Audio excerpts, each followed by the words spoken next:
नमस्कार, मैं डॉक्टर आलोक Mathur, internal hospital परिवार, चेयरमैन डॉक्टर समीन शर्मा, को chairperson and managing director Mrs Manju Sharma की तरफ से आपका इस वेबिनार में स्वागत करता हूं। और स्वागत करता हूं आज हमारे बीच बैठे एक्सपर्ट डॉक्टर कपिलेश हुरेजा, जो कि director and head of the department GI surgery, जिनका स्पेशलाइजेशन है बेरेटिक सर्जरी और मिनिमल इन्वेजिव सर्जरी। आज का जब सर्जन की बात हो गई तो डेफिनेटली टॉपिक सर्जरी से रिलेटेड है। वैसे तो समय है आज का evidence based medicine. Evidence based medicine का मतलब ये है कोई भी बीमारी को आप तय करो और उसके बाद उसका इलाज तय करो, डॉक्यूमेंट करो सबसे पहले उसको। जब भी इलाज की बात आती है तो हर समय दो मॉडलिटीज चलती रही हैं आज तक, एक मेडिकल ट्रीटमेंट और एक सर्जिकल ट्रीटमेंट। सर्जिकल ट्रीटमेंट की जब बात आती है तो सर्जरी का नाम सुनते ही आज से 30-40 साल पहले की अगर बात करें तो व्यक्ति को एक डर या मन में घबराहट सी हो जाती थी कि पता नहीं सर्जरी में क्या होगा। क्यों? क्योंकि एक लॉन्ग स्टे, लंबा चीरा, कहीं टाके, इन्फेक्शन, एक डर बना रहता था। बट जैसे जैसे समय गुजरता गया, जो टेक्नोलॉजिकल एडवांसमेंट आए, उसकी वजह से लोगों का कॉन्फिडेंस हुआ। फिर एक ब्रांच और शुरू हुई, वो थी इंटरवेंशन, जिसमें ना तो मेडिकल ट्रीटमेंट है ना एग्जैक्टली सर्जरी है, पर आप परक्यूटेनियस प्रोसीजर्स करने लगे। उससे लोगों का और कॉन्फिडेंस बढ़ गया। इसी विषय पर चर्चा करने के लिए कि recent advances in GI surgery क्या क्या है, आज डॉक्टर कपिलेश्वर से अपन चर्चा करेंगे। और सबसे पहले मैं डॉक्टर कपिलेश्वर आपसे पूछना चाहूँगा कि जब भी एडवांसमेंट होता है तो 3 चीज़ों को अपन मान के चलते हैं। पहला, टेक्नोलॉजी, जो इक्विपमेंट्स बनते हैं या टेक्नोलॉजिकल एडवांसमेंट्स होते हैं। इक्विपमेंट्स तो आते ही आते हैं, टीम वर्क जुड़ती है, कॉन्सेप्ट टीम वर्क का हो गया, और एक एक्सपर्टीज। तो जीआई सर्जरी में जो पिछले अगर 3-4 दशक की बात करें, जो एडवांसमेंट आया और जो एक पेशेंट का एवरेज स्टे जो हॉस्पिटल के अंदर 2 हफ्ते तक का रहा करता था, कोई भी मेजर सर्जरी होती थी, उसको आप 1-2-3 दिन की सर्जरी पे लेके आ गए। किन का रोल है या तीनों का रोल है, किस तरीके से? नमस्कार सर। इस तरह के एडवांसमेंट में जो पेशेंट केयर में पिछले 2-3 दशक में देखने को मिले हैं, ये सर तीनों चीज़ों का एक बहुत मिला जुला मिश्रण है। जैसे जीआई सर्जरी ब्रांच पिछले 28 से 30 साल की उपज है।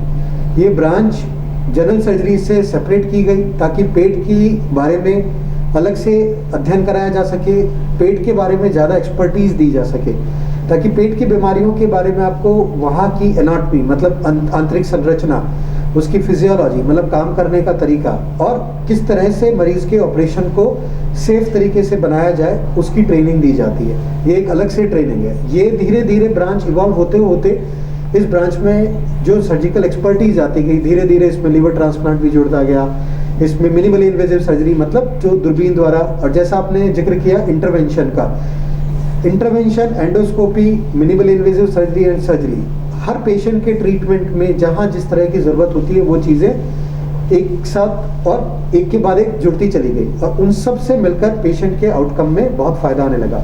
लेकिन ये सब तब तक संभव नहीं हो पाता जब तक हमें टेक्नोलॉजी की मदद नहीं मिलती।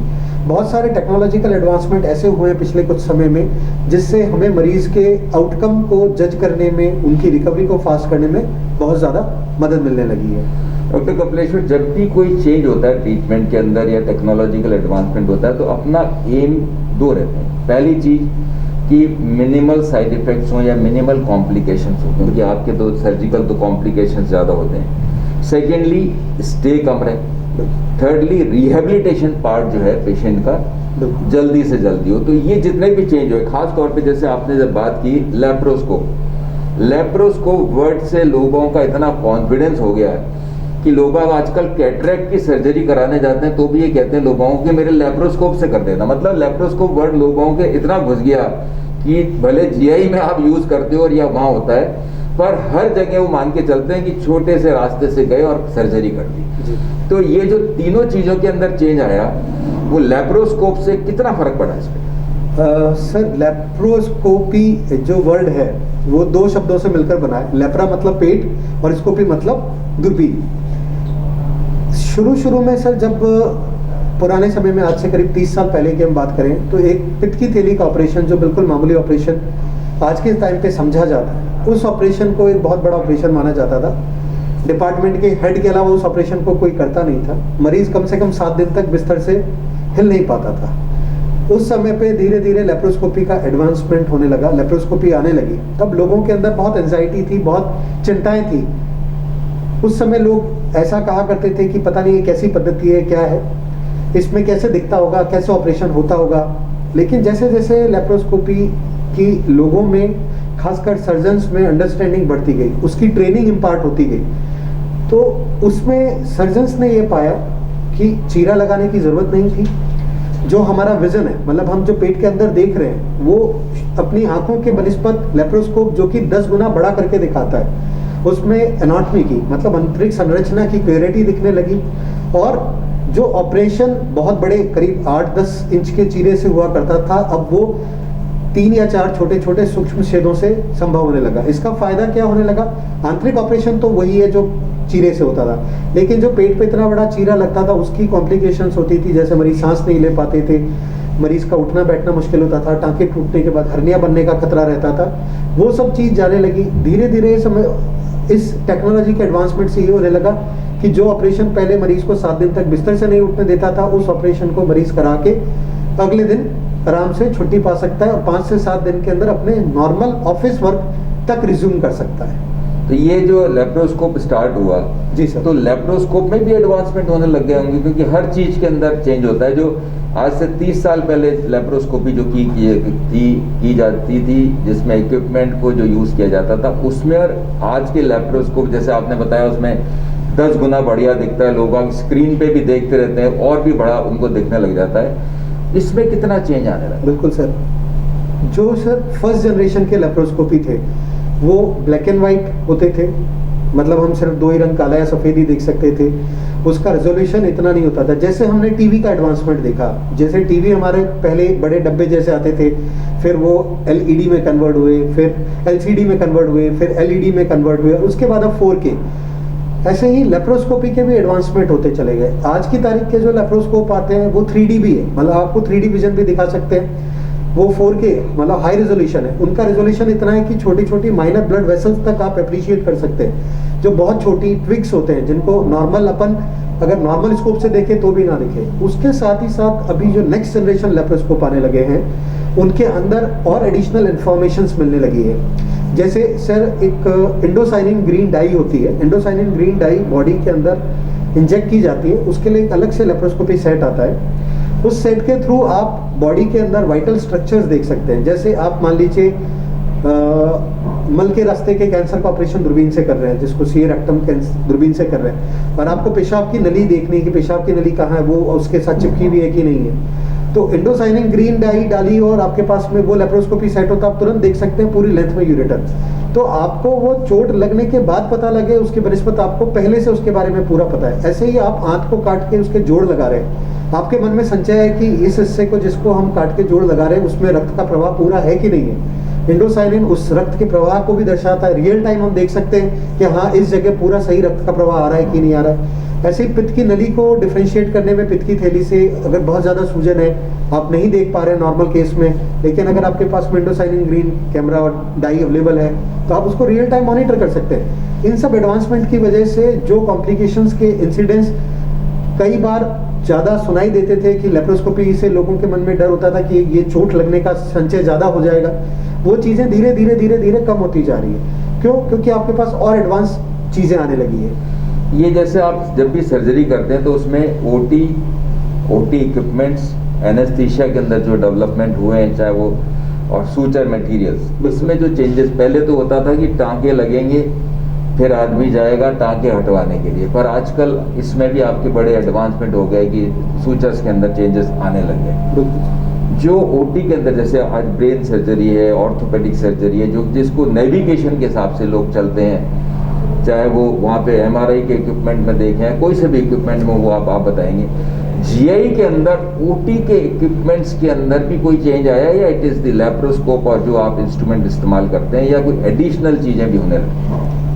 नहीं सर, बहुत सारे लेप्रोस्कोपी के अलावा बहुत सारे नए एडवांसमेंट आ रहे हैं। जैसे लेप्रोस्कोपी के अंदर एक आपको ये होता है कि जब आप कोई नॉर्मल पित्त की थैली का ऑपरेशन कर रहे हैं, आपको बहुत ज़्यादा अंदर टाँके नहीं लगाने, आपको कुछ ऐसा नहीं करना। लेकिन आप जब लेप्रोस्कोपी के माध्यम से बड़े ऑपरेशन करते हैं, जैसे जठर की सर्जरी है या बेरियाट्रिक सर्जरी है, बेरियाट्रिक सर्जरी मतलब मोटापे की सर्जरी, या आप बड़े कैंसर के या तिल्ली हटाना, जब आप इस तरह के मेजर ऑपरेशन कर रहे होते हैं तो आपको सिर्फ विजन से काम नहीं चलेगा, आपको विजन के अलावा एडिशनल चीजें भी चाहिए। जैसे सबसे महत्वपूर्ण चीज जो पिछले कुछ समय में जिसने रिवोल्यूशनाइज करा है सर्जरी को, लेप्रोस्कोपिक सर्जरी को, वो दो चीजें हैं। एक है vessel ceiling devices. Vessel ceiling devices मतलब कुछ ऐसी मशीनें हमारे पास आज की तारीख में उपलब्ध हुई हैं जो खून की बड़ी बड़ी नसों को बंद कर सकती हैं। जैसे मान लीजिए हम तिल्ली हटाने का ऑपरेशन कर रहे हैं, अब तिल्ली की नस है यानी स्प्लीन की नस है, वो बहुत मेजर नस होती है, उसको आप नॉर्मल केस में बांधेंगे, ओपन सर्जरी में आप आराम से बांधते हैं, टाका लगाते हैं, बट दूरबीन में आपके लिए वो इतना संभव नहीं हो पाता है। तो हमारे पास इस तरह के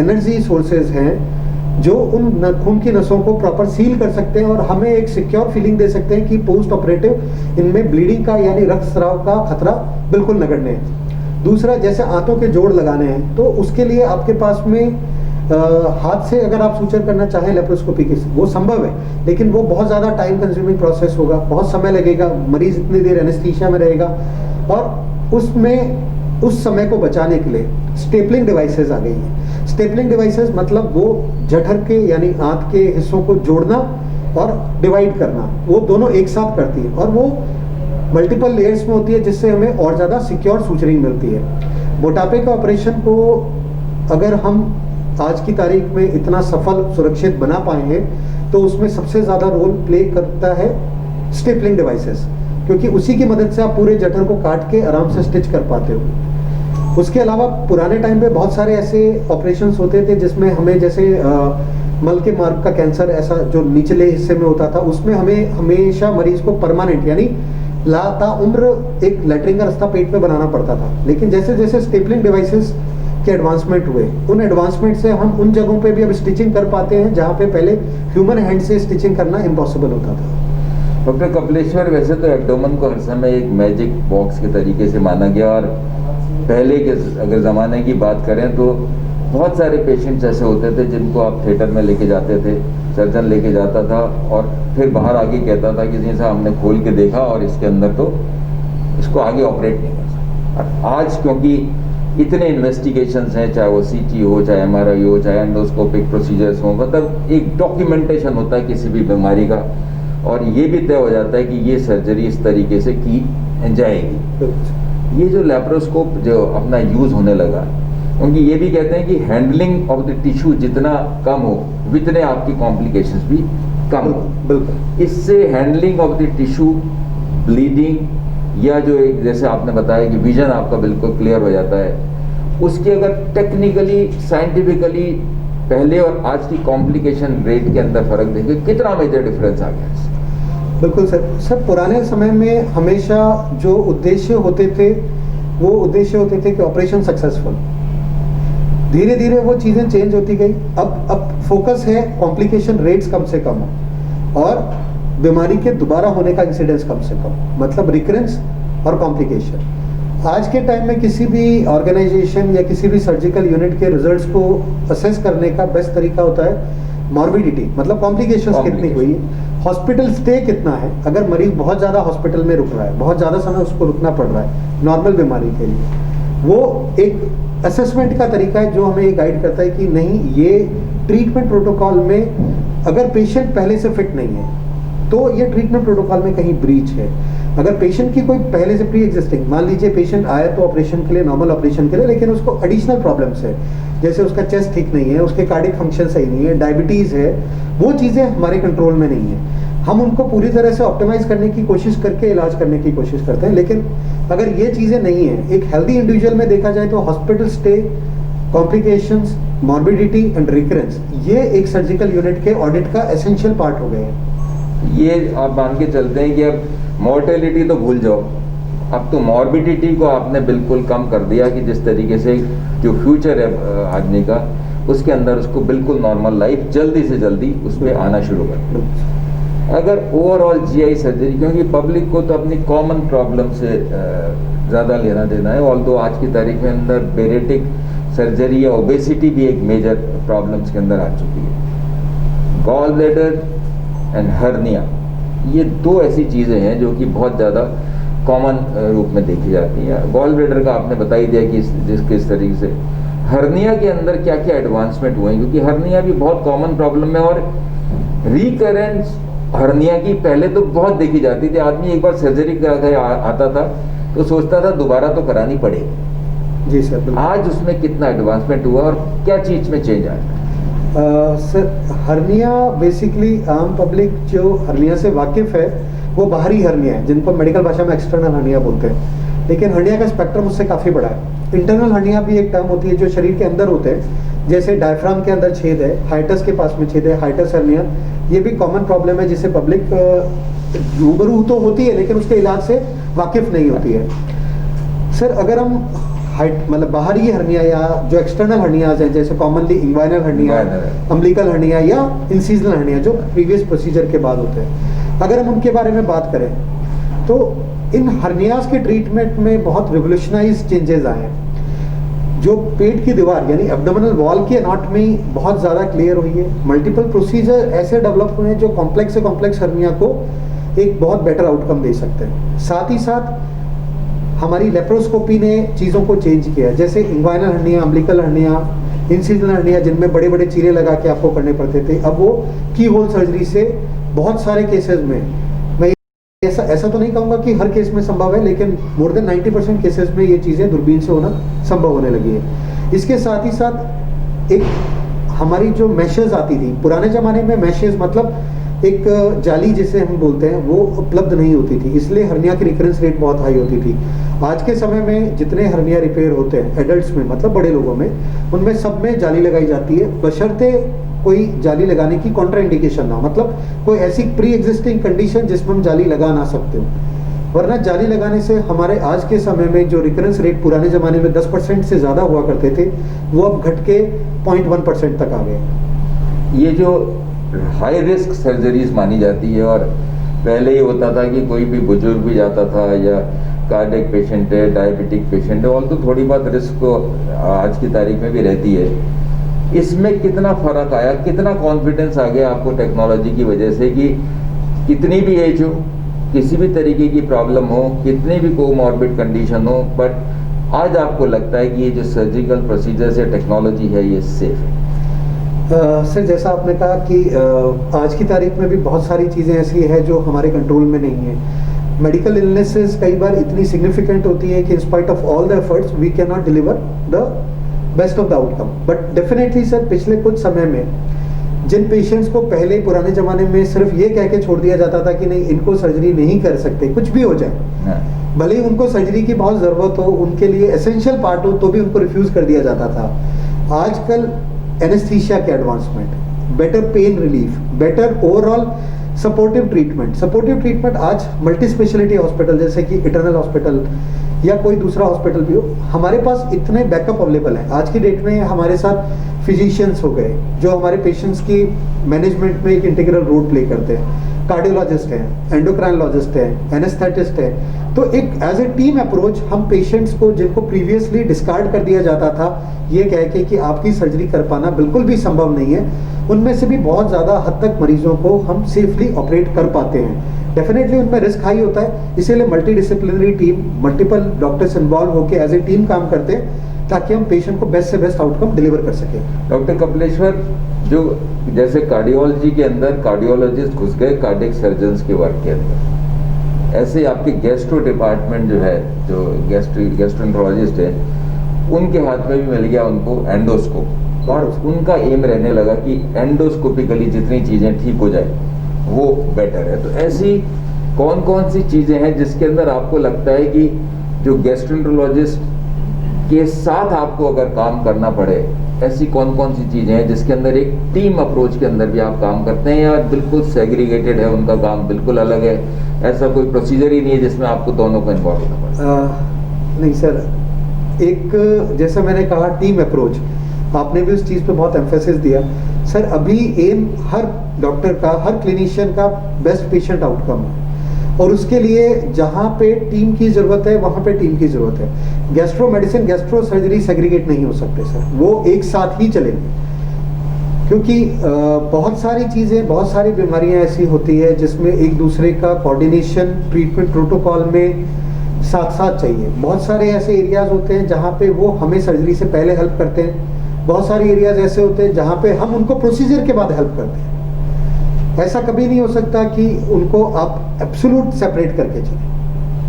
डॉक्टर कपिलेश्वर, एक बड़ी कॉमन प्रॉब्लम है, वो है प्रॉब्लम एक्यूट एब्डोमेन। आदमी पेट दर्द लेके प्रेजेंट करता है नॉर्मल, क्योंकि ये लोगों को जानना बहुत ज़रूरी है कि जो पेट दर्द है वो कई बार लाइफ थ्रेटनिंग भी हो सकता है अगर उसने अपन को ध्यान नहीं दिया। तो ऐसे कौन कौन से सिम्टम्स या साइंस हैं जो कि अगर पेट दर्द के साथ हो रहे हों तो आदमी को बिल्कुल सजो के दर्द में डॉक्टर के पास तो जाना ही है, पर एक अच्छे सेंटर पे जहाँ पे सारी चीज़ें फैसिलिटी हो, डायग्नोस्टिक फैसिलिटी हो, उसको अप्रोच करना चाहिए। एब्डोमेन की ऐसी एक्यूट प्रॉब्लम जिसके अंदर प्रेजेंटेशन कैसे हो सकता है? सर, एक्यूट एब्डोमेन जो टर्म है वो एक्यूट एब्डोमेन टर्म उस लिए केस में डिवाइस की गई है जब मरीज को पेट के अंदर बहुत सीवियर पेन हो रहा है। वो अलग अलग एरिया से अलग अलग बीमारियों की वजह से हो सकता है। उन बीमारियों को प्रॉम्प्ट डायग्नोसिस करने के लिए और प्रॉम्प्ट ट्रीट करने के लिए जो दो चीज़ें बहुत एसेंशियल है वो है पेशेंट की हिस्ट्री। पेशेंट की हिस्ट्री मतलब पेशेंट की कंप्लेंट्स क्या है। पेट दर्द अलग अलग हिस्सों में अलग अलग बीमारियों की वजह से होता है। तो सर्जिकल प्रॉब्लम के हिसाब से, मैं यूरोलॉजिकल प्रॉब्लम तुमको हटा देना चाहता हूँ, सर्जरी में एरिया वाइज बड़े कॉमन प्रेजेंटेशंस क्या क्या हो सकते हैं?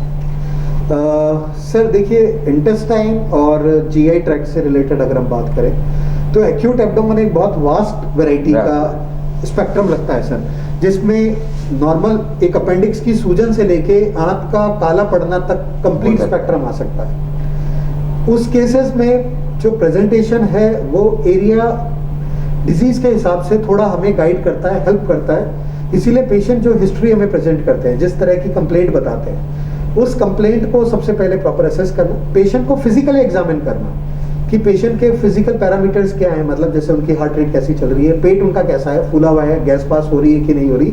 और एक बहुत एसेंशियल जो हमें हेल्प मिलती है वो हमें मिलती है इन्वेस्टिगेशन से, जैसे बढ़िया क्वालिटी का CT scan, MRI, blood investigations, हमें डिफरेंशियल डायग्नोसिस, हमें हमारे डिफरेंशियल डायग्नोसिस में से यानी प्रोबेबल जो डायग्नोसिस होते हैं उनमें से एक डायग्नोसिस ढूंढने में मदद करते हैं, उसका प्रॉम्प्ट ट्रीटमेंट करने में हमें मदद करते हैं। सर्जिकल डिजीजेज में सर एक्यूट अपेंडिसाइटिस हो सकता है, कोलेसिस्टाइटिस हो सकता है, पेंक्रेटाइटिस हो सकता है, बाउल ऑब्स्ट्रक्शन हो सकता है, इंटेस्टाइन का परफोरेशन हो सकता है, इंटेस्टाइन का काला पड़ना यानी गैंग्रीन हो सकता है, वॉल्वुलस यानी आंत का घूम जाना हो सकता है।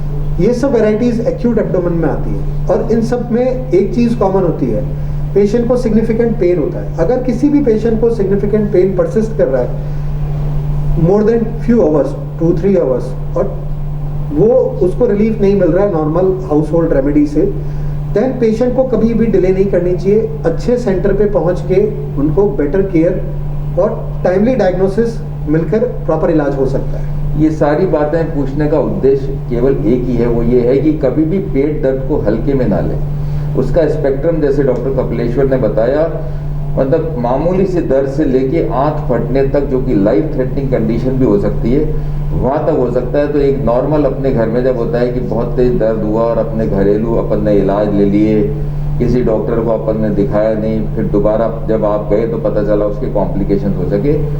पेट दर्द अगर सीवियर पेट दर्द है उसका डायग्नोसिस होना बहुत ज़रूरी है, क्योंकि उसके अंदर साधारण दर्द जो अपन मान के चलते हैं वहाँ से लेके जो उसका स्पेक्ट्रम है, जो उसमें बताया कि आंत का फटना जो कि लाइफ थ्रेटनिंग कंडीशन में हो सकती है, वो भी हो सकता है और वो एकदम भी प्रेजेंट कर सकता है। ज़रूरी नहीं कि आपके साथ मेरे तो पहले कोई तकलीफ ही नहीं थी, हो सकता है कि एकदम प्रेजेंटेशन हो और आपके प्रॉब्लम हो, और उसमें टाइम की, जैसे कहते हैं ना हार्ट अटैक के अंदर आपके समय की कीमत है, इसी तरीके से एक्यूट अगर एब्डोमेन में कोई भी मेजर प्रॉब्लम है उसमें भी उसी तरीके की समय की कीमत है। अगर समय पे आप नहीं पहुंचेंगे तो हो सकता है आपको तकलीफ के अंदर जाना पड़े। डॉक्टर कपिलेश्वर, आपका एक बहुत इंपॉर्टेंट फील्ड है, वो है बेरेटिक सर्जरी। जी सर। और पिछले कुछ साल पहले जब बेरेटिक सर्जरी आई थी तो लोगों ने मानने लगा थी कि मोटापे की सर्जरी है, कोई खास बात नहीं। ओबेसिटी एक मेजर प्रॉब्लम होती जा रही है, चाइल्डहुड ओबेसिटी बहुत ज़्यादा बढ़ गई है। फिर ये देखा गया कि अगर वेट कम होता है बेरेटिक सर्जरी से तो केवल वेट ही नहीं, आपके बहुत सारे कॉम्प्लिकेशंस भी, आपकी बॉडी के जो कोमॉर्बिड कंडीशन है उनको भी अपन रोक सकते हैं। आज बेरेटिक सर्जरी पहली चीज, तो बेरेटिक सर्जरी के अंदर एक्चुअली क्या करते हैं लोग, भाई सोचते हैं पता नहीं क्या काटेंगे और निकाल देंगे। लोगों का एक आम आदमी का रहता है कि मेरे तो पेट बढ़ गया, पता नहीं पेट काट देंगे, क्या करेंगे। एक्चुअली बेरेटिक सर्जरी में क्या करते हैं और इसमें क्या क्या एडवांसमेंट्स हुए हैं? बिल्कुल सर, देखिए बैरिएट्रिक सर्जरी जो मोटापे की सर्जरी है उसमें सबसे इम्पोर्टेंट जो चीज़ है वो ये समझना है कि ये एक कॉस्मेटिक सर्जरी नहीं है। हाँ। हम किसी भी मरीज की बैरिएट्रिक सर्जरी उसकी अपीयरेंस मतलब उसकी शारीरिक सुंदरता बढ़ाने के लिए नहीं करी जाती है। बैरिएट्रिक सर्जरी का जो बेसिक एम है वो है कि मोटापे से होने वाले शरीर में जो एडिशनल रोग है, मोटापा एक बहुत बड़ा रोग है और जब तक हम इस चीज़ को स्वीकार नहीं करेंगे हम इससे निजात नहीं पा सकते। मोटापे से शरीर में बहुत सारी बीमारियां आती है, जैसे हम देखें तो ब्रेन से लेकर हमारे पाँव तक हर चीज़, जैसे डायबिटीज़ है, थायराइड की प्रॉब्लम है, हार्ट की प्रॉब्लम है, पैरालिसिस है, हार्मोनल इम्बैलेंस होना, इनफर्टिलिटी होना, जॉइंट्स की प्रॉब्लम होना, पैरालिसिस के अटैक आना, इवन कैंसर्स का बढ़ना, ये सब मोटापे के एक साइड इफेक्ट है। आपने सर एक बहुत महत्वपूर्ण बात बोली, चाइल्डहुड ओबेसिटी। सर कोई आदमी अगर अपने जीवन में 40 साल के बाद जाके इतना वजन एक्वायर करता है, उसकी बॉडी पे उसके हार्मफुल इफेक्ट आने में आने वाले 5-10 साल और लगेंगे। वो 50 साल की उम्र में उसको हार्मफुल इफेक्ट दिखाई देने लगेंगे, जैसे हार्ट का फेल होना, हृदयाघात होना, पैरालिसिस होना। लेकिन अगर यही हम सोचें कि उस तरह का मोटापा अगर किसी 15 साल 16 साल के बच्चे में आ जाए तो वो 25 साल में उन बीमारियों के साथ प्रेजेंट होगा जो आम आदमी मोटापे के कारण 50 साल के एज में प्रेजेंट करता। दूसरा, कम उम्र के लोगों में कॉन्फिडेंस का लॉस होना बहुत कॉमन है, उनको साइकोलॉजिकल डिस्टर्बेंस बहुत ज़्यादा होता है। और चाइल्डहुड ओबेसिटी का जो मेन कारण है वो हमारी डाइट और लेक ऑफ एक्सरसाइज। आज की डेट में फूड की एक्सेस बहुत इजीली है, फास्ट फूड बहुत कॉमनली हमारे घरों में पेनिट्रेट कर गया है और बच्चों का इंटरेस्ट आउटडोर गेम्स की जगह टीवी और कंप्यूटर और मोबाइल तक कन्फाइंड रह गया है, सारी एक्टिविटी यहीं रह गई। बिल्कुल सर। तो इस मोटापे को अगर आज की तारीख में हमने बहुत सीरियस नहीं लिया तो आने वाले समय में हमारे लिए ये एक बहुत विनाशकारी परिणाम लेके आने वाला है। आज की डेट में हिंदुस्तान अमेरिका और चाइना के बाद तीसरे नंबर पे सबसे ज़्यादा मोटे लोगों का देश है और ये मोटापा बहुत तेजी से बढ़ रहा है। आपने भी अपनी स्पीच में कई बार बताया होगा कि हम डायबिटीज़ की वर्ल्ड कैपिटल बन गए हैं, हम हार्ट अटैक में बहुत आगे जा रहे हैं, क्योंकि हमारा जेनेटिक मेकअप उस मोटापे को लेकर चलने के लिए बिल्कुल भी फिट नहीं है। तो वेस्टर्नर्स के मोटापे और हमारे मोटापे में जो बहुत बड़ा डिफरेंस है वो मोटापे के पैटर्न का है। हमारी सेंट्रल ओबेसिटी मतलब पेट के आसपास की ओबेसिटी जो कि बहुत खतरनाक है, बहुत ज़्यादा है। अमेरिका या यूरोप में या अब दूसरी जगह पे जो ओबेसिटी का पैटर्न है वो पीयर शेप है, मतलब कूल्हे की तरफ और पाँवों की तरफ ज़्यादा वजन होता है पेट के बनिस्पत। हमारा सारा वजन पेट पर इकट्ठा होता है। ये इससे जो नेगेटिव हार्मोन्स रिलीज होते हैं वो बॉडी के लिए बहुत ज़्यादा डेट्रीमेंटल है और साथ ही साथ हम लोगों में, इंडियंस में खासकर ये देखा गया है कि मोटापे के साइड इफेक्ट कम वजन के साथ भी आने शुरू हो जाते हैं। तो मोटापे को एक बहुत बेसिक बीमारी मानकर हमें उसके साथ एक वार फ्रंट पे लड़ाई लड़नी पड़ेगी, तभी हम हमारी कंट्री को बीमारियों से बचा पाएंगे। जब पेशेंट अपने सारे प्रयास करने के बाद में भी अगर उसने अपने पूरे एफर्ट्स किए अपनी डाइट को, अपनी एक्सरसाइज को, लेकिन कई बार वेट इस लेवल से एक्सीड कर जाता है कि सारे प्रयास के बाद भी वो वजन कम नहीं कर पाता, एक्सरसाइज भी नहीं कर पाता। बिल्कुल, वो एक्सरसाइज भी नहीं कर पाते। ऐसी परिस्थिति में अगर बैरिएट्रिक सर्जरी के बारे में कंसीडर किया जाए, वो उनको एक second lease of life provide कराती है। कैसे? बैरिएट्रिक सर्जरी वजन कम करती है, वजन के साथ साथ जो कॉम्प्लिकेशंस हैं उनका रिस्क कम करती है। आपकी डाइट कम होगी, आपकी एक्सरसाइज कैपेसिटी बढ़ेगी, आपका फिटनेस की तरफ दोबारा से एक इंटरेस्ट जागेगा। लेकिन बैरिएट्रिक सर्जरी को सेफ और सक्सेसफुल बनाने के लिए जो सबसे एसेंशियल पार्ट है वो proper planning and definitely equipment. जैसा आपने कहा कि बैरिएट्रिक सर्जरी में क्या एडवांसमेंट आए, तो बैरिएट्रिक सर्जरी भी तभी एडवांस हो पाई जब हमारे पास लेप्रोस्कोपिक फैसिलिटी थी। वरना इमेजिन करें एक बहुत मोटा आदमी है, उसका पूरा पेट खोलकर हम बैरिएट्रिक सर्जरी करें, वो रिकवर करने में कितना समय लगा? ये बैरिएट्रिक सर्जरी में एग्जैक्टली करते क्या है? क्योंकि जी सर, लोगों को तो लगता है मेरा फैट है इतना भर गया, उसको डॉक्टर काटेगा और निकाल देगा, मेरा पेट कम। नहीं सर, एग्जैक्टली होता क्या है? बिल्कुल सर, बैरिएट्रिक सर्जरी को सर जो अभी टर्म दिया गया है वो मेटाबॉलिक सर्जरी भी दिया गया है। मेटाबॉलिक सर्जरी का मतलब क्या है सर? वो हमारी बॉडी में इंटरनल इस तरह के चेंजेस हों जो हार्मोन सिक्रीशंस हैं जो हमारी एपेटाइट को सप्रेस करे, हमारी बॉडी में जो इंसुलिन के अगेंस्ट रेजिस्टेंस होता है मोटापा बढ़ने का एक कारण, और वो एक साइकिल चलाता है। इंसुलिन रेजिस्टेंस से मोटापा बढ़ता है और मोटापे से इंसुलिन रेजिस्टेंस बढ़ता है। तो बैरिएट्रिक सर्जरी में हम पेट के अंदर मल्टीपल प्रोसीजर्स होते हैं, वो पेशेंट की रिक्वायरमेंट के हिसाब से, पेशेंट की कोमोर्बिडिटी के हिसाब से और पेशेंट की कंडीशन के हिसाब से सेलेक्ट करते हैं। उसमें हम इंटरनल इंटेस्टाइन को इस तरह से चेंज करते हैं, जैसे एक प्रोसीजर है स्लीव गैस्ट्रेक्टोमी। स्लीव गैस्ट्रेक्टोमी में हम क्या करते हैं, जो हमारा स्टमक या जठर है हम उसको छोटा कर देते हैं। इंस्टेड ऑफ ए पाउच, वो थैले के जैसा अंग होता है, उसको हम एक ट्यूब जैसा अंग बना देते हैं। तो उसकी कैपेसिटी कम हो जाती है। कैपेसिटी कम होने से आपका थोड़ा खाने खाते ही पेट भरने लग जाएगा। अब लोगों के दिमाग में सवाल आता है कि कम खाना खाएंगे तो हम डाइटिंग क्यों नहीं कर लें, हमें ऑपरेशन कराने की क्या जरूरत है। तो डाइटिंग में जो सबसे बड़ा प्रॉब्लम होता है कि ब्रेन को भूख का एक सिग्नल कंटिन्यूस स्टमक भेजता रहता है। स्टमक का एक रीजन होता है फंडस, वहां से एक हार्मोन सिक्रीट होता है गैरलीन, वो कंटिन्यूस ब्रेन को एक हंगर का स्टिमुलस देता रहता है कि भूख लग रही है, भूख लग रही है। तो जो भी लोग डाइटिंग को वजन कम करने का एक रास्ता मानते हैं और वजन कम करने की कोशिश करते हैं, उन्होंने हमेशा ये पाया होगा कि जब वो खाना पीना कम करते हैं, वजन उनका एक बार कम होने लगता है। जैसे वो 100 किलो से शुरू करते हैं, वजन कम करते करते 90 पे आएंगे, 2 महीने 4 महीने 6 महीने में उनका डाइटिंग साइकिल ब्रेक होगा और फिर वो 90 से 110 पे जाके रुकेंगे, वापस रिवर्स है। बिल्कुल, इसे योयो फिनोमेना कहते हैं। तो जहां से उन्होंने डाइटिंग शुरू करी थी उनका वजन वहां पे भी नहीं रुकेगा। तो डाइटिंग कभी भी वजन कम नहीं कर सकती। लेकिन बैरिएट्रिक सर्जरी में जो हार्मोनल चेंजेस होते हैं, क्योंकि हम स्टमक का वो पार्ट हटा देते हैं जो गैरलीन सिक्रीट करता है, तो इसके डबल एडवांटेज होते हैं। एक हंगर का जो स्टिमुलस है वो कम हो जाता है, आपकी एपेटाइट कम हो जाती है और थोड़ा सा खाना खाते ही आपका पेट भर जाता है। तो आपकी जितनी बॉडी की रिक्वायरमेंट है आप उससे कम खाना खाते हैं, आपको सटाइटी रहती है, आपको भूख नहीं लगती, आपका वजन कम होने लगता है और आप फिर एक्सरसाइज के लिए और फिट और मोटिवेट होने लगते हैं। विशेष साइकिल आप ब्रेक कर दोगे, ब्रेक कर देते हैं। ये एक तरीका था। इसके अलावा दूसरे और मेथड होते हैं, जैसे रूएनबाई gastric bypass, mini gastric bypass, या जिसे हम सिंगल एनास्टोमोसिस गैस्ट्रिक बाईपास बोलते हैं।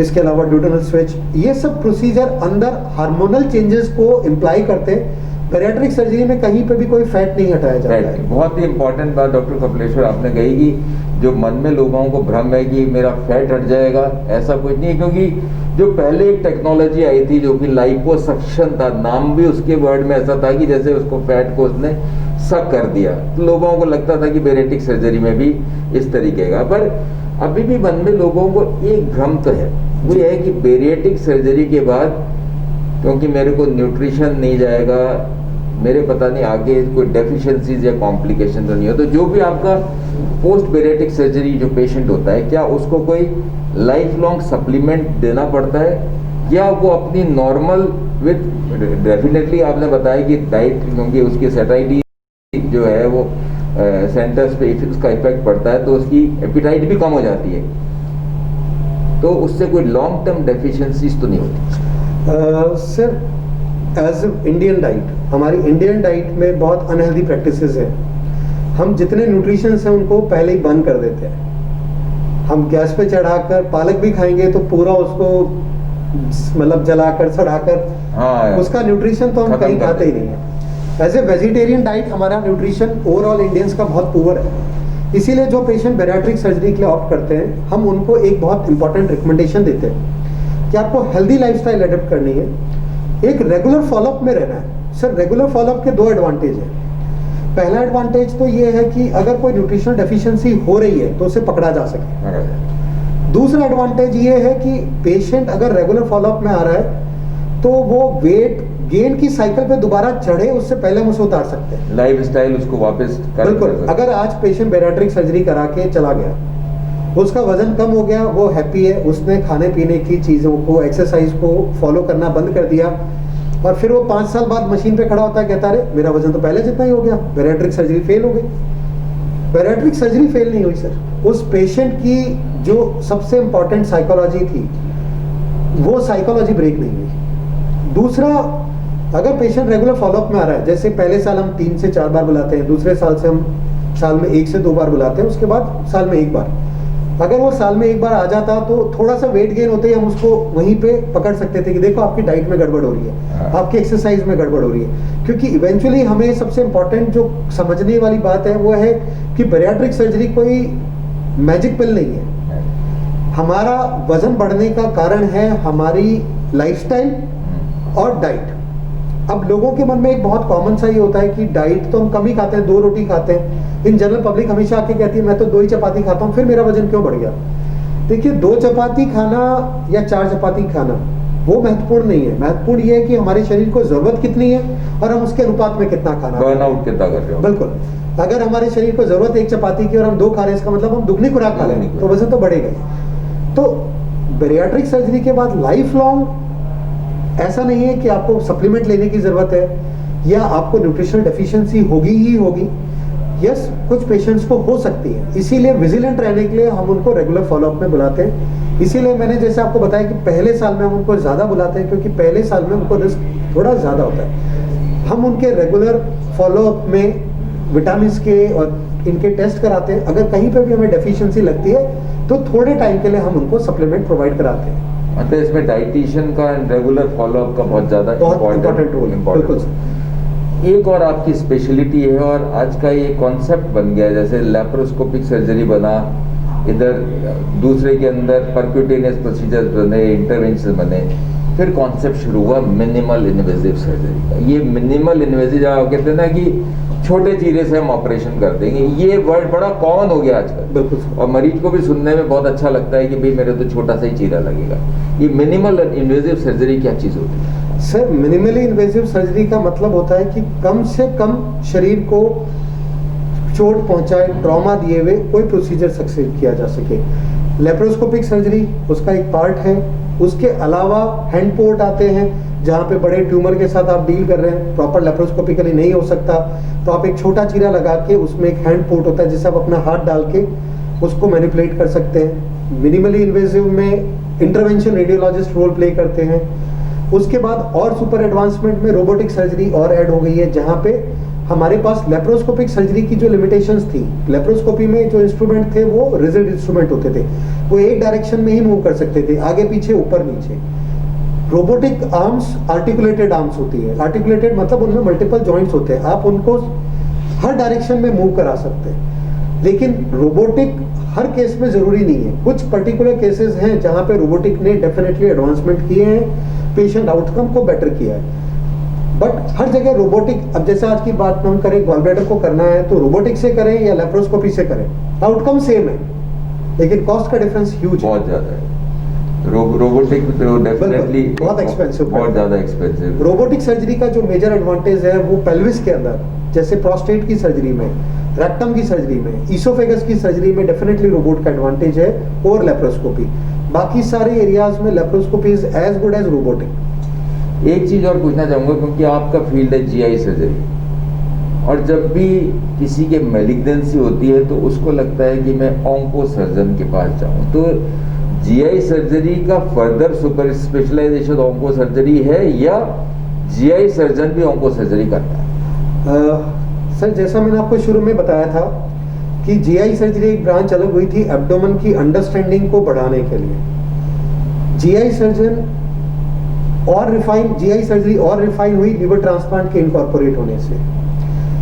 आज की डेट में सर्जिकल आउटकम डिपेंड करता है आपका एनाटॉमी का नॉलेज कैसा है, आप उस चीज को कैसे डील करते हैं। जीआई सर्जन पूरी तरह से एब्डोमेन की सर्जरी को लेकर डेडिकेटेड है।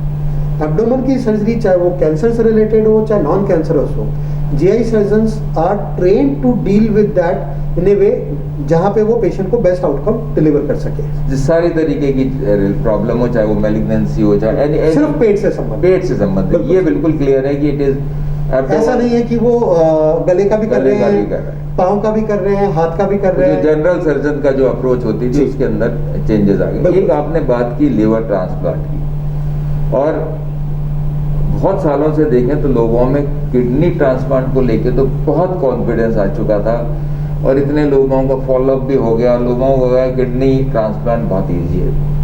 सेकेंडली ये भी होने लगा कि भाई किडनी मिलना भी आसान है, क्योंकि 2 किडनी एक आदमी डोनेट भी कर सकता है, चाहे कैटेगरी हो चाहे लाइव हो।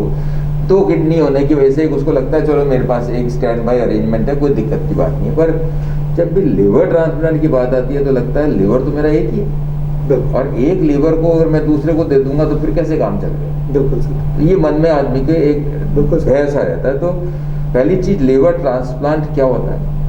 लीवर ट्रांसप्लांट में करते क्या है? वो किसी का लीवर लेते हैं, करते क्या है? जी सर। और इसकी आज की तारीख में कितनी सक्सेस है लिवर ट्रांसप्लांट? सर जैसा आपने कहा, किडनी को लेके लोगों को कॉन्फिडेंस आया, क्योंकि किडनी ट्रांसप्लांट की हिस्ट्री काफी लंबी हो गई। हमारे पास एक बहुत लंबा फॉलोअप है, हम लोगों को कंफर्टेबली नोटिस कर पा रहे हैं। दूसरा, जो किडनी ट्रांसप्लांट पेशेंट होते हैं, यानी जिनको किडनी ट्रांसप्लांट की जरूरत होती है, उनको एक एडिशनल किडनी देनी है। जो नेटिव किडनीज है उनको हटाना नहीं, वो पड़ी है वैसे ही पड़ी है। बट लीवर के साथ अनफॉर्चुनेट चीज क्या है कि लीवर में नेटिव लीवर को हटाना पड़ेगा। क्यों हटाना पड़ेगा? क्योंकि लीवर एक ऐसा ऑर्गन है जो बहुत सारे रोल प्ले करता है। वो अपनी जगह पे रहकर ही वो रोल प्ले कर सकता है। जैसे पित्त को बनाना, इंटेस्टाइन में रिलीज करना, इंटेस्टाइन का सारे ब्लड का वापस लीवर में जाना, वहां पे प्योरीफाई होना और फिर आगे हार्ट में जाना। फाइनेंशियल कैपिटल मानता हूं मैं। बिल्कुल सर। तो लीवर ट्रांसप्लांट में जो लोगों के मन में भ्रांति है, उसमें सबसे पहली भ्रांति तो ये है कि एक लीवर है, कैसे दिया जा सकता है। तो लीवर के बारे में एक जो बहुत अच्छी चीज है वो है कि ये एक बॉडी का ऐसा ऑर्गन है जो खुद हील होता है और खुद रीजनरेट होता है। रीजनरेट का मतलब इसके अंदर वापस ग्रो करने की कैपेसिटी होती है। अब बॉडी के अंदर लीवर तो एक है, लेकिन गॉड ने ब्यूटीफुली उसको दो एक सेपरेट एंटाइटीज में डिवाइड किया हुआ है, लेफ्ट लोब और राइट लोब। वो हमें बाहर से देख के ऐसे नहीं पता लगेगा, लेकिन उनकी ब्लड सप्लाई अलग होती है, उनका ब्लड ड्रेनेज अलग होता है, उनका बाइल डक्ट सिस्टम बिल्कुल अलग होता है। इसी प्रिंसिपल को यूज करके लिवर ट्रांसप्लांट एक सक्सेसफुल एंटाइटी बन पाया, क्योंकि जो लीवर के दो लोब है उनमें से एक लोब आप डोनेट कर सकते हैं। डेफिनेटली आपको एक सर्जरी की जरूरत पड़ेगी, जैसे किडनी ट्रांसप्लांट में भी होती है। आपका बचा हुआ लीवर ग्रो करेगा।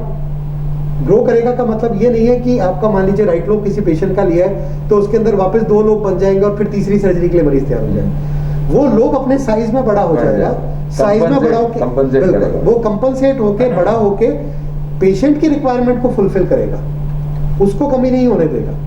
और जो रेसिपिएंट है, मतलब जो ट्रांसप्लांट के लिए जा रहा है, उसको भी वो लीवर मिलके बड़ा होके उसकी रिक्वायरमेंट को भी फुलफिल करेगा। बट आपने बताया जो रेसिपिएंट है उसका लिवर वो हटेगा पूरा। बिल्कुल सर, वो हटेगा, ये लगेगा। बिल्कुल सर। तो ये जब अपन लगाते हैं, क्योंकि इसके अंदर तो वो हटा पूरा और वो लगा, इसका मतलब सारे वेसल कनेक्शंस हर चीज इंपॉर्टेंट होती है। उसके बावजूद, क्योंकि अब लोगों को लिवर ट्रांसप्लांट में भी धीरे धीरे कॉन्फिडेंस आने लगा, कितनी सक्सेस रेट मानते हैं? और अभी तक के फॉलोअप में देखा जाए, जैसे किडनी के अंदर तो 20-20 साल का लोगों को फॉलोअप मिलने लग गया, बहुत अच्छा रिजल्ट आने लगे। लिवर का कितने तक की success rate? Sir liver transplant की जो प्रॉब्लम्स हैं वो एक्यूट फेज में, अगर लिवर ट्रांसप्लांट इनिशियल फेज में कोई कॉम्प्लिकेशन होती है तो कॉम्प्लिकेशन, अदरवाइज लॉन्ग टर्म देखा जाए तो liver is a very good organ. It is much better than kidney. Patient की इम्यूनोसप्रेसिव, मतलब बॉडी की इम्यूनिटी को डाउन करने वाली मेडिसिन की रिक्वायरमेंट भी लिवर ट्रांसप्लांट के साथ कम है एज कंपेयर टू किडनी। दूसरा, they behave very well. Transplant के आउटकम में सर 3 चीजें बहुत ज्यादा रोल प्ले करती है। पहली चीज, पेशेंट की ओवरऑल कंडीशन, मतलब जिसको लिवर ट्रांसप्लांट कराना है। अनफॉर्चुनेटली लीवर के साथ में कोई डायलिसिस नहीं है। जैसे किडनी फेलियर का पेशेंट डायलिसिस पे जा सकता है, लीवर का पेशेंट पर डायलिसिस नहीं है। तो पेशेंट की सर्जरी से पहले की कंडीशन, डोनर की लीवर की क्वालिटी, डोनर का लीवर कैसा है। जैसे मान लीजिए कोई पेशेंट है जो लीवर ट्रांसप्लांट के लिए जा रहा है और उनके जो डोनर है, अगर वो बहुत हेल्दी है, उनका लीवर हेल्दी है, अल्कोहल का कंजप्शन नहीं करते, बॉडी में फैट नहीं है, अच्छे लीवर की क्वालिटी मिलेगी। पेशेंट की ओवरऑल अगर प्री ऑपरेटिव हेल्थ अच्छी है तो आउटकम डेफिनेटली मच बेटर आएंगे। लीवर ट्रांसप्लांट में जैसा आपने भी मेंशन किया, मैंने भी मेंशन किया था कि बहुत सारे एनास्टोमोसिस यानी खून की नसों को जोड़ना, पित्त की नली को जोड़ना, ये सारी जो इतना मेजर काम होता है, उस पे अगर कोई कॉम्प्लिकेशन हो तो शुरू के फेज में पता लगती है, तो ही आउटकम खराब है।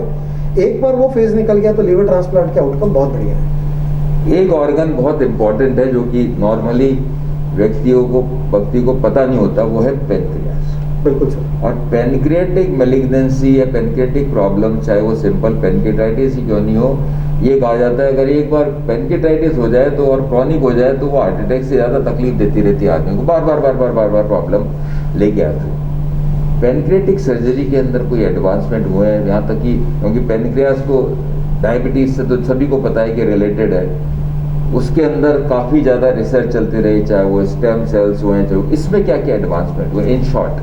बिल्कुल सर, पेनक्रियाज एक एसेंशियल ऑर्गन है जो हमारे बॉडी में सारे डाइजेस्टिव एंजाइम्स और हमारे डायबिटीज से रिलेटेड हार्मोन्स को प्रोड्यूस करता है। पेनक्रियाटिक सर्जरी को हमेशा सस्पिशियसली देखा जाता था क्योंकि इससे सर्जरी से होने वाली कॉम्प्लिकेशंस के रेट बहुत हाई होते थे, क्योंकि जो ऑर्गन डाइजेस्टिव एंजाइम बना रहा है वो कुछ भी डाइजेस्ट कर सकता है, उसका इन्फ्लेमेशन कहीं पे भी बॉडी में डैमेज पहुंचा सकता है। तो पेनक्रियाटिक सर्जरीज हमेशा पिंच ऑफ सॉल्ट के साथ देखी जाती थी और पुराने टाइम में एक बेंचमार्क होता था कि अगर पेनक्रियाटिक सर्जरी सक्सेसफुल हो गई तो वो बहुत बड़ी बात। आज के टाइम पे ऐसा कहना तो सही नहीं होगा कि पेनक्रियाटिक सर्जरी 100% सेफ हो गई है, लेकिन आज के टाइम में हम पेनक्रियाटिक सर्जरी में भी, मेजर पेनक्रियाटिक कैंसर सर्जरीज में भी इतने एनाटॉमी की बेटर अंडरस्टैंडिंग, हमारे सूचरिंग की बेटर और हमारी उस पेनक्रियास से रिलेटेड जो उसको हैंडल करने की जो टेक्निक्स है वो इतनी इवॉल्व हो गई कि आज की डेट में हम पेनक्रियाटिक सर्जरी में भी जो डेथ का रिस्क है वो 2 से 5% के नीचे मानते हैं। कॉम्प्लिकेशंस फिर भी होती है, लेकिन जो रिस्क ऑफ डेथ है वो बहुत सिग्निफिकेंटली कम हो गया है। इसमें भी काफ़ी आप मानते हैं कि डेवलपमेंट हो रहा है और टेक्नोलॉजी की वजह से आपके अंदर पेनक्रियाटिक सर्जरी जो कि पहले बहुत ही डिफिकल्ट मानते थे, सेफली परफॉर्म होने लगी। बिल्कुल। आज का समय चल रहा है कोविड एरा का, और कोविड की जैसे ही बात आती है तो आदमी पहली कोशिश ये करता है कि मैं अस्पताल नहीं जाऊंगा। सबसे पहला तो उसका रहता है मुझे अस्पताल नहीं जाना, पूरी कोशिश उसकी लगी रहती है। अब सर्जरीज भी आपके 2 तरीके की हैं, एक तो प्लान जैसे इलेक्टिव सर्जरी जिसको आप बोलते हो, किसी के ऑल स्टोन्स हैं, किसी के हर्निया है और जो एक्यूटली कोई प्रॉब्लम नहीं कर रहा, पर आपको पता है कि डेफिनेट इसका इलाज तो सर्जरी है, अंततः तो सर्जरी होने वाली है। लोगों के गॉल स्टोन्स चलते रहते हैं, हर्निया चलते रहते हैं, पर वो एक तरीके से प्लान सर्जरी रहती है, एक इमरजेंसी सर्जरी। पर दोनों के अंदर मरीज को इलेक्टिव सर्जरी तो मैं मान के चलता हूँ कि पिछले 6-8 महीने में आदमी बिल्कुल ही 100% ही अवॉइड करने लगे, मुझे नहीं करानी, मैं बाद में कराऊंगा, पता नहीं कोविड कब तक चल रहा है इसका उनको ही अंदाजा नहीं। आज की तारीख में पेशेंट को आप कैसे कॉन्फिडेंस दिलाएंगे कि इलेक्टिव सर्जरी कोविड एरा में भी टोटल सेफली हो रही है? इमरजेंसी में तो उसको आना ही पड़ेगा, इमरजेंसी आप सर्जरी उसको करानी पड़ेगी क्योंकि वो लाइफ थ्रेटनिंग कंडीशन है, और इलेक्टिव सर्जरी की कितनी सेफ्टी की गारंटी देते हैं इस कोविड एरा में? सर अगर हम बात करें आज के समय की, मैं अपने हॉस्पिटल की बात कर रहा हूं। अगर हम अपने हॉस्पिटल का ही जैसे बात करें सर, कोविड एक ऐसी बीमारी है जिसके बारे में ना तो डॉक्टर्स को पहले अंडर कोई अंडरस्टैंडिंग थी, ना आम पब्लिक को कोई अंडरस्टैंडिंग थी। शुरू का पीरियड एक बहुत डर का माहौल था। धीरे धीरे उसके इलाज में भी, जैसे आप लोग कोविड को ट्रीट करते हैं, आप लोगों के सपोर्ट से बहुत सारे कोविड पेशेंट सक्सेसफुली ठीक होकर घर जा रहे हैं। पिछले 6-8 महीनों में मेडिकल फ्रेटर्निटी भी कोविड को कुछ बेटर समझने लगी है, और डेफिनेटली हमारी पब्लिक ने भी बहुत कोऑपरेट किया है कोविड को अवॉइड करने में, कोविड से बचने में। पब्लिक का हाइजीन का कंसेप्ट बहुत इंप्रूव हुआ है, सारी डिजीजेस कम हो गई। बिल्कुल। तो अब इन सब चीज़ों को मद्देनजर देखा जाए सर, हॉस्पिटल एक ऐसा एनवायरनमेंट है जिसके अंदर पूरी तरह से पेशेंट सेफ्टी को कोविड एरा में प्रायोरिटी देते हुए काम किया जा रहा है। आपसे बेहतर कोई इस चीज को नहीं जानता, बता सकता कि हॉस्पिटल को 2 बिल्कुल सेग्रीगेटेड पार्ट में डिवाइड किया गया है। एक ऐसा हिस्सा जहां पे कोविड संबंधित या डाउटफुल मरीज है, और एक ऐसा हिस्सा जहां पे हम सर्टेनिटी से जानते हैं कि कोई भी कोविड पेशेंट नहीं आ सकता। क्यों? क्योंकि सारी प्री ऑपरेटिव हम जांचें करा के सेफ एनवायरनमेंट में ही पेशेंट को एडमिट कर रहे हैं।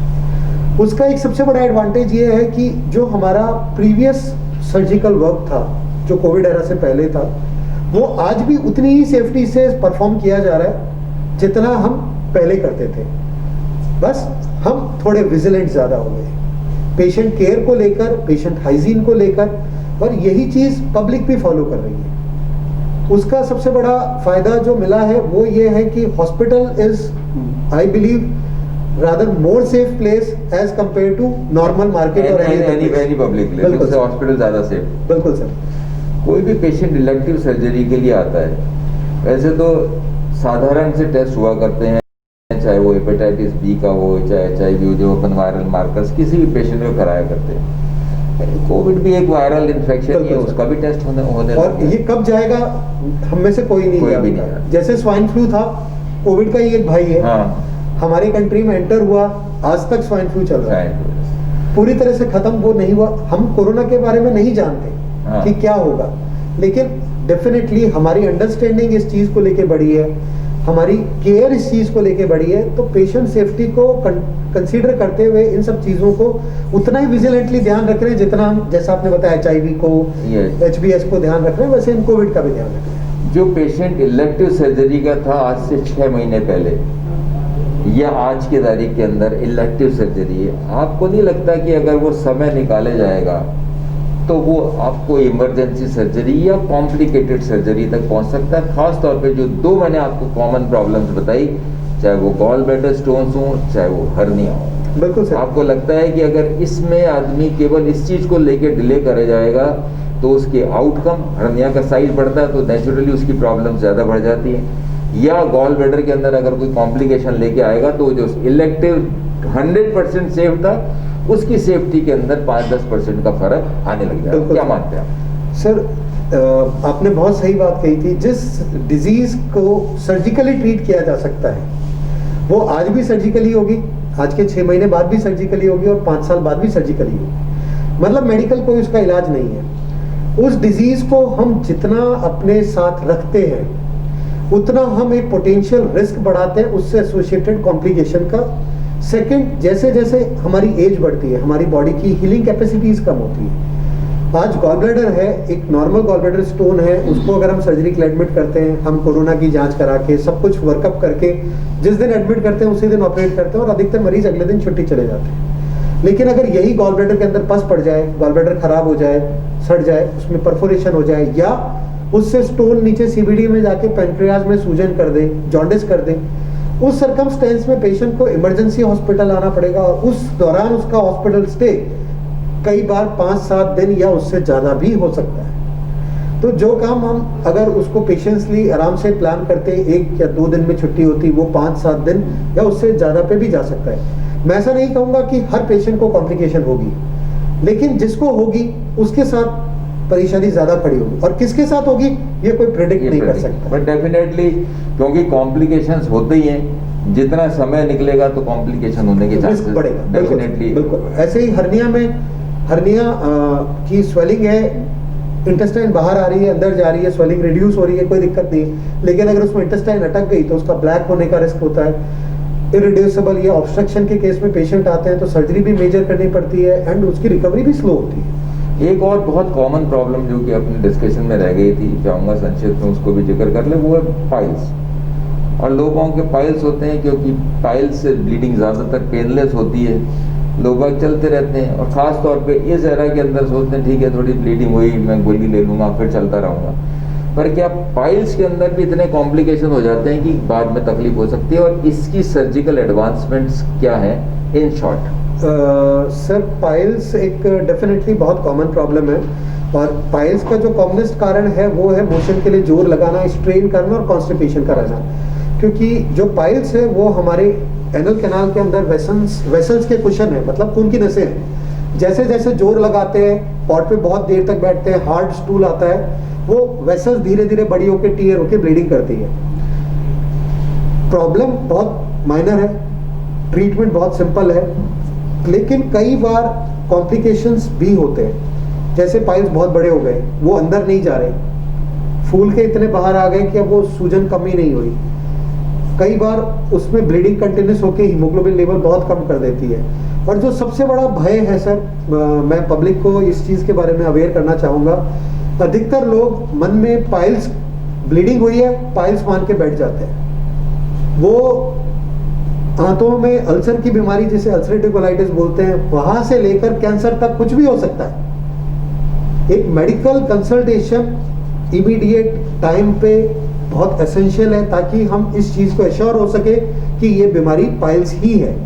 जहां तक पाइल्स की ट्रीटमेंट की बात है सर, पाइल्स का ट्रीटमेंट पहले बहुत ओपन सर्जरी जो पाइल्स की हुआ करती थी बहुत पेनफुल होती थी, बहुत लंबा समय हॉस्पिटल में रुकना होता था और डिस्चार्ज के बाद भी बहुत दर्द की एक भयावह परिस्थिति से मरीज रूबरू होता था। लेकिन जैसे पाइल्स में भी एडवांसमेंट है, जैसा आपने भी जिक्र किया, दूरबीन से यानी स्टेपलर के थ्रू पाइल्स की सर्जरी होने लगी। उसके बाद और फर्दर एडवांसमेंट जो पाइल्स में आने लगे वो लेजर का और दूसरी मेथड्स का भी आने लगा।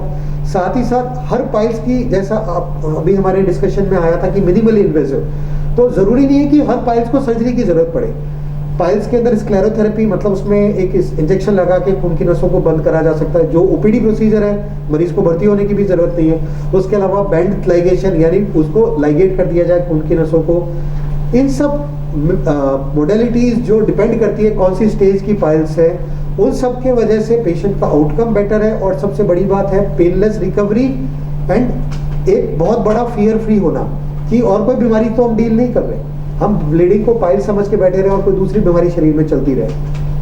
आपको लगता है कि कोई भी बीमारी है, क्योंकि लोगों को लगता है कि जैसे गॉल ब्लैडर के अंदर स्टोन्स हैं या जैसे पाइल्स हैं, अगर इसको टाइमली डील नहीं करे तो कहते हैं ना कि साहब ये गांठ तो नहीं है एग्जैक्टली, पर ये आगे पीछे कैंसर भी हो सकता है। ऐसी भी कोई चीज़ें हैं क्या पेट के अंदर जो उसको अगर समय रहते इनको ठीक नहीं किया तो धीरे धीरे दे कैन चेंज टू?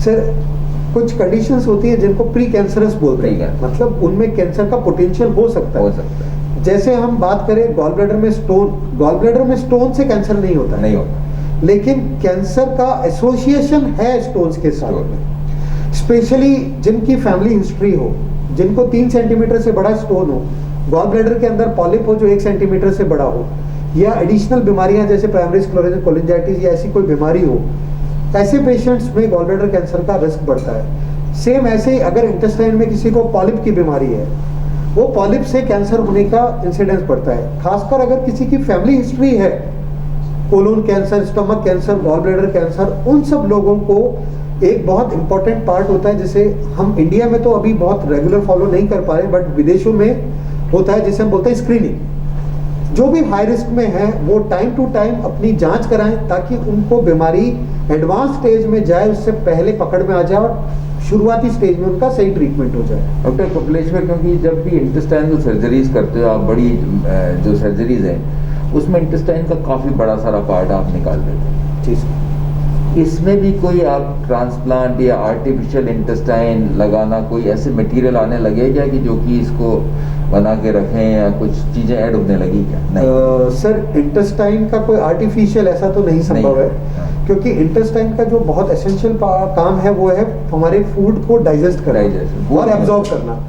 ऐसा ट्यूब की जो बिल्कुल वो सिर्फ एक पाइप नहीं है जो खाने को आगे भेजे। तो इंटेस्टाइन का कोई आर्टिफिशियल ऐसा अल्टरनेटिव तो संभव नहीं है, लेकिन इंटेस्टाइन ट्रांसप्लांट उन लोगों को करने में कहा जाता है जिनको शॉर्ट बाउल सिंड्रोम, यानी इंटेस्टाइन किसी बीमारी की वजह से इतनी कट चुकी है कि अब वो डाइजेशन के लिए एडिक्वेट नहीं है। उन पेशेंट्स को इंटेस्टाइनल ट्रांसप्लांट की तरफ गाइड किया जा सकता है, बट डेफिनेटली ये प्रोसीजर अभी जैसे किडनी लीवर होने लगे उतना कॉमन नहीं है। इसके आउटकम्स बहुत लॉन्ग टर्म तक जज नहीं हुए हैं, और सबसे जो इम्पोर्टेंट चीज़ है वो ये है कि पेशेंट इन्फेक्शन फ्री होना चाहिए। जैसे कई बार हमारे पास पेशेंट आते हैं जिनकी पूरी इंटेस्टाइन किसी कारण से काली पड़ गई, उनका खून का प्रवाह नहीं है, अब हमारे को पूरी इंटेस्टाइन हटानी पड़ेगी और उस कंडीशन में पेशेंट को जान का खतरा है, तो वो ये कहते हैं कि हम ट्रांसप्लांट नहीं करा सकते क्या?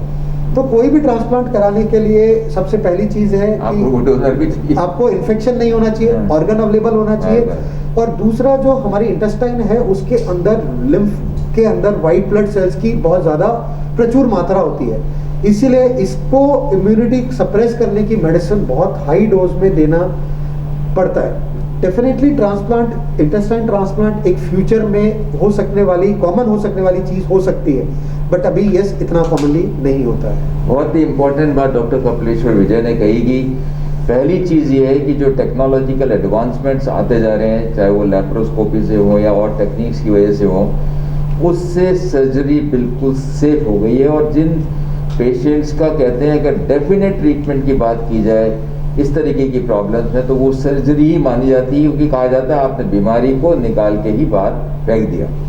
कॉम्प्लिकेशंस होने का पहले डर होता था, पर आजकल सेफ्टी इतनी हो गई है स्टे कम हो गया है, अर्ली रिहेबिलिटेशन पे ध्यान दिया जा रहा है। हर चीज़, चाहे सूचर मटेरियल हो, चाहे एनेस्थीसिया हो, चाहे टेक्नोलॉजिकल इक्विपमेंट्स की बात करो या एक्सपर्टीज़ की बात करो, कोई सी भी सर्जरी, सिंपल सर्जरी से बेरियाटिक सर्जरी, मैलिग्नेंसीज, बड़ी बड़ी सर्जरी भी टेक्नोलॉजिकल एडवांसमेंट की वजह से मिनिमल इन्वेजिव और शॉर्टेस्ट स्टे के अंदर पेशेंट को अर्ली रिहेबिलिटेशन कॉन्सेप्ट पे वर्क किया जा रहा है। और ख़ास तौर पे इस कोविड एरा के अंदर जो पेशेंट्स अपने घर पे बैठे हुए हैं, ख़ास तौर पे जिनकी इलेक्टिव सर्जरी बताई भी है और वो 6, 8, 9 महीने से बैठे हुए हैं, उनको खास तौर पे सजग रहना चाहिए, क्योंकि ऐसा नहीं हो कि आपकी जो इलेक्टिव सिंपल सर्जरी थी वो एक दिन आप एक्यूट इमरजेंसी या कॉम्प्लिकेटेड सर्जरी लेके आए, जिसके आउटकम्स भी खराब हो सकते हैं या कॉम्प्लिकेशन रेट उसके अंदर बढ़ सकती है। डॉक्टर कपिलेश्वर, आपने इतनी महत्वपूर्ण जानकारी दी, इसके लिए धन्यवाद। नमस्कार। नमस्कार।